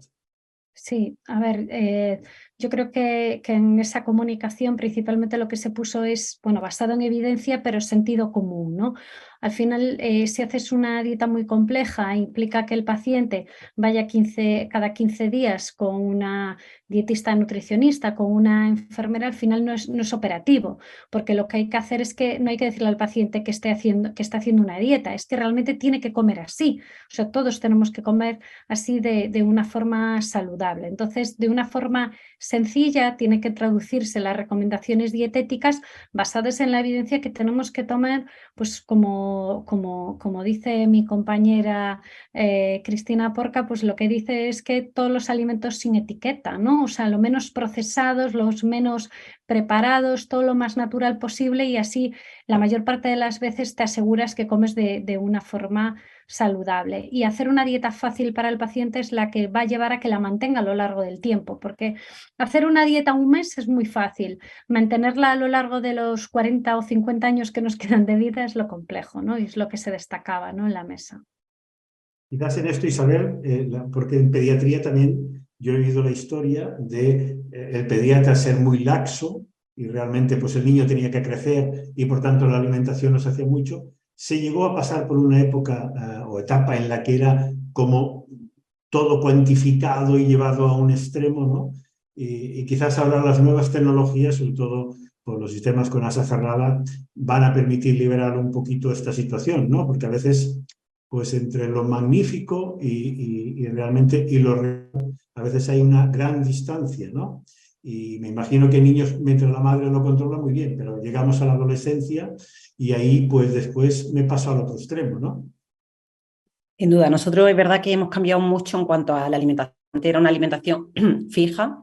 una alimentación con raciones de hidratos de carbono fijas, que ahora nosotros miramos hacia atrás, ¿no? Históricamente, y vemos como, bueno, la gran esclavitud, ¿no? No solamente ha sido la insulinización, sino esas dietas tan poco flexibles, ¿no? Ahora con una dieta sin duda muy libres que lo que hacen es adaptar la insulina al tipo de alimentación saludable de cualquier tipo de niño, y eso realmente ha facilitado mucho las adaptaciones, ¿no? Siempre hay un gran punto de inflexión, que es la adolescencia, el paso del testigo a la adolescencia es el más duro, por eso siempre incidimos mucho en esos procesos de transición con las unidades de adultos y sobre todo pues, que sean transiciones pues, muy consensuadas y muy continuadas en el tiempo y sobre todo muy sólidas, porque ahí es donde realmente tenemos el peor control metabólico. De hecho, en la plataforma de datos y en el análisis de datos masivos, en la adolescencia la etapa etaria con peor control metabólico, ¿no? Y peor calidad de vida, sobre todo en el sexo femenino, ¿no? Vemos el castigo en el sexo femenino, no solamente en factores de riesgo cardiovascular, sino también en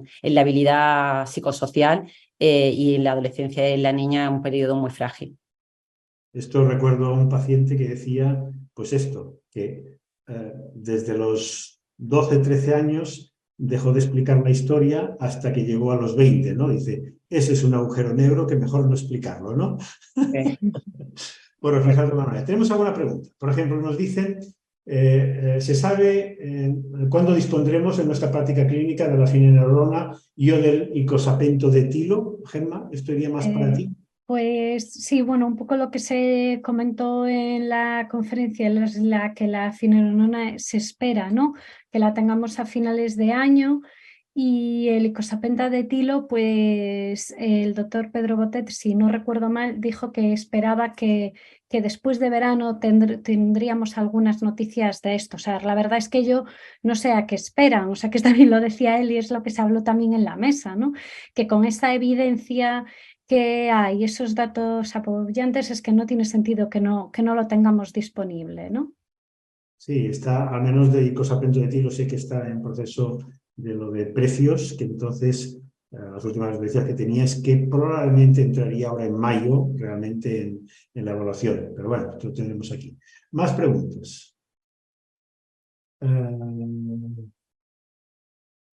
Interesante crear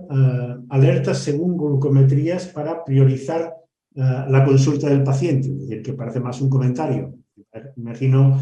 que Isabel, pues estaremos de acuerdo con ello, ¿no? Sí, nosotros ahora en Andalucía estamos trabajando por intentar meter pues, este tipo de cuadro de mando en la historia y que realmente pues, nos den la priorización no solamente en el tiempo de visita, sino en la duración de la visita, es decir, que sepamos cómo está este paciente de control metabólico para saber el tiempo que tenemos que dedicarle y el espacio de tiempo en que tenemos que verlo, ¿no? Y sobre todo tener alerta en tiempo real para que veamos al paciente cuando lo necesita, no cuando burocráticamente le corresponde la cita. Y ya empiezan algunas plataformas a implementarse, no solamente pues, visualizando ese control glucométrico, sino pudiendo añadir pues, tanto datos de PROMS y de PRENS referidos por los pacientes para que tengamos una visión más integral en los pacientes que nos puedan hacer pues, saltar estas alertas de priorización teniendo en cuenta una visualización más integral. Y llegar a esto de que realmente la información sirva también para evaluar y comparar, ¿no? Porque Claro, es la única manera que tenemos al final de poder mejorar, ¿no? Que es sin duda, copiar, que funciona, ¿no? está claro. Que sería así. Gemma, decías tú también que teníamos, pues bueno, la disponibilidad de nuevos fármacos para el tratamiento de la hiperglicemia y con beneficios adicionales al control de la glicemia y también esta reducción del riesgo cardiovascular que realmente se está observando en los pacientes con diabetes tipo 2. Pero hay algún dato, ¿no? Es decir, que aún tenemos ahí, que es, por ejemplo, que a pesar de muchos fármacos nuevos, mejores, más potentes, con más beneficios, pero no somos capaces de llevar y mejorar sustancialmente el porcentaje de pacientes que están en control. Con lo cual nos lleva otra vez que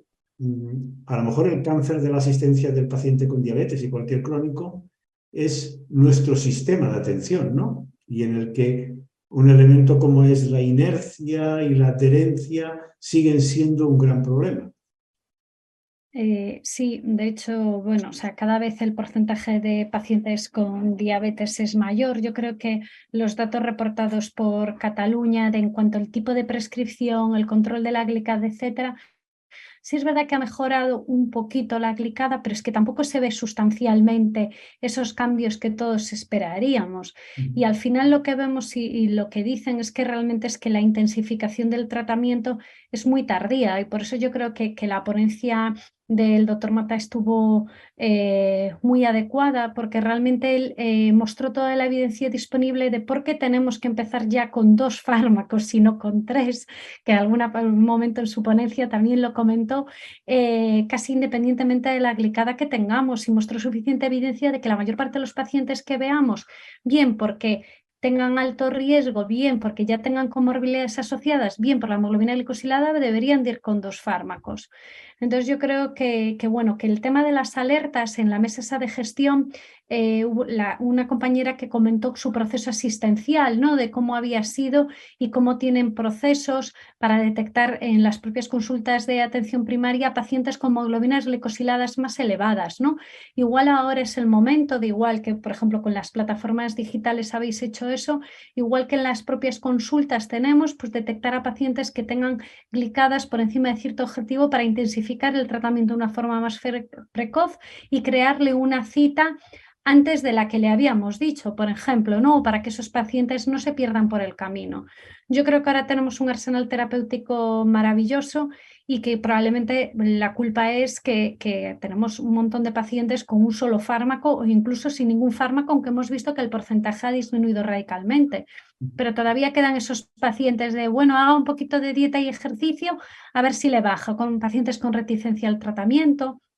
Bueno, al final eso lleva tiempo, es un diálogo compartido médico de paciente, explicarle el beneficio, la necesidad de empezar tratamientos. Bueno, la tónica habitual es que cuando un paciente no tiene nada, se hace una analítica y le tienes que poner de golpe el hipolipemiante, 2 hipoglucemiantes, cuando no son 3, porque igual está terrible, y le controlas la tensión y está terrible, pues claro, cuesta, pero yo creo que es algo en lo que tenemos que trabajar, ¿no? Con herramientas digitales y con nuestro propio esfuerzo y abordaje, ¿no?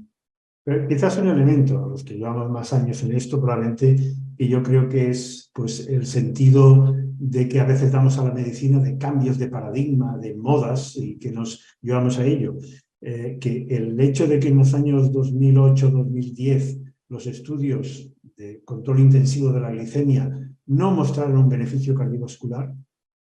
creo que fue un gran problema porque ahí se relajó muchísimo el control de la hiperglicemia, porque se le daba mucho más importancia a la otra y fue la magnífica excusa para entonces decir que realmente la glucemia no importaba tanto, ¿no? Y sí que importa. Es decir, lo que pasa es que los plazos son diferentes. Cuando hablamos de control de la hipertensión, de lípidos, pues tenemos a 3-5 años beneficios. Cuando hablamos de manejo de la hiperglicemia, pues estamos hablando desde el punto de vista de cardiovascular, pues a más de 10 años. Y si hablamos de la alimentación, probablemente aún a más años y el peso. O sea, con lo cual esto, yo creo que ahí también tenemos una parte de culpa nosotros, dejarnos llevar por las modas, que esto yo creo que ocurre. A mí me pareció muy interesante cuando comentabas, Gemma, realmente cómo la edad del diagnóstico influye en el riesgo cardiovascular. Ha surgido artículos recientes de realmente los distintos fenotipos y sobre todo el fenotipo de diabetes tipo 1 cuando el debut se produce antes de los 7 años y vemos realmente cómo el debut de la diabetes en menores de 7 años ya tiene una pérdida de años vividos de 17 años, ¿no? Como planteabas tú en cómo se va modificando esa mortalidad por riesgo cardiovascular dependiendo de la edad del diagnóstico y en el caso de la edad pediátrica vemos cómo son endotipos completamente diferentes la diabetes tipo 1 que se plantea en edades muy precoces, ¿no? Y hay estudios incluso que incluso con asa cerrada, es decir, con intervención automatizada, ves cómo el control glucométrico es completamente diferente en aquellos pacientes que debutan de forma más precoz, tienen una pérdida más rápida de péptido C y te encuentras con un escenario metabólico distinto desde el punto de vista glucométrico y después desde el punto de vista de riesgo cardiovascular, ¿no? Y cuando planteamos estas cosas vemos lo lejos que estamos todavía, pues todo lo que es los endocrinos pediátricos en la identificación de ese riesgo cardiovascular y en la intervención adecuada, ¿no? Sí, esto es un tema realmente de debate, el riesgo cardiovascular en la diabetes tipo 1, muy importante. Ahí entran muchos factores, claro, pero lo que pasa es que al final siempre el factor más importante es el grado de control que ha mantenido desde el inicio. Claro, cualquier factor de riesgo es la intensidad del factor de riesgo y el tiempo de exposición. Claro, alguien que debuta con 5 años, evidentemente tiene muchísimos más años de exposición que alguien que debuta con 30 años, y esto es un factor muy importante. El problema es que hasta ahora todo lo que tenemos con lípidos e hipertensión arterial realmente en niños es muy pobre, y además con una adherencia bajísima. Esto es un problema. Quizás un tema que se hablaba y que hablaba Isabel y la mesa, que fue muy interesante, es el manejo en la hospitalización. Entonces, aquí nos surgen muchos problemas, es decir, sobre todo organizativas. ¿Quién se va a responsabilizar de esos pacientes? Porque claro, actualmente en pediatría seguro que es muy diferente, porque es decir, los niños pues realmente están en un solo servicio, pero tú imagínate ahora en un hospital general donde en adultos, que vamos a tener los que están en geriatría, los que están en traumatología, los que están en todas las cirugías, y el gran problema es que cada vez los pacientes que se incluyen dentro de este subgrupo, que realmente ellos sean capaces de poder manejar la diabetes y no haya interferencias de inestabilidad de algún tipo, es reducido. Pero ahí sí que tendríamos que cambiar probablemente toda la estructura de funcionamiento del hospital, porque yo no me imagino la enfermera de traumatología y el traumatólogo con un enfermo que lleve una bomba de insulina y que realmente pues, no sufran por ver qué está pasando con ese paciente, ¿no? Es decir, que esto sería así. Y el otro aspecto, que es decir, con asa cerrada, en un paciente hospitalizado, porque habitualmente, al menos en adultos, la mayoría de los que están ingresados están inestables de alguna manera y, por tanto, o reciben medicaciones que alteran el metabolismo hidrocarbonado o la alimentación va a ir cambiando continuamente. ¿Están preparados los algoritmos de los de asa cerrada para irse adaptando a cambios tan bruscos?